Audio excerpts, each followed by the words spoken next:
In this video, I'll show you how to disable auto run in Fortnite. This is useful if your character keeps running automatically or keep accidentally turning auto run on during games. So open up Fortnite. From the lobby, click on your profile, the top right, and then click on the settings gear. So depending on if you're keyboard and mouse or a controller, you can do it for both.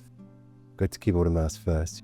First click on keyboard controls, auto run.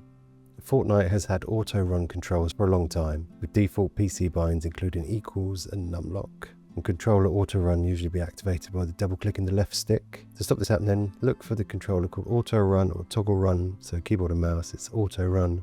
And you can just change these to something else that you're not going to press. You might be able to get rid of them completely and then save, but sometimes that won't let you do it. So you can just set it to whichever one you want. On controller, check your controller binds and look for the auto run or sprint related bind. So go into controller. Here we go. We've got controller auto run.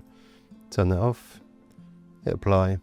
If your issue is that the character keeps sprinting instead of walking, you can also check your movement settings. It might be sprint by default or toggle sprint, so just double check on your settings and see which one it is. Change those, apply that, then go into a game or creative map and then test it just to make sure it has made a difference. Your character should no longer start running automatically when you press the old auto run button. And that's it. You've now disabled auto run in Fortnite. Hope that helps.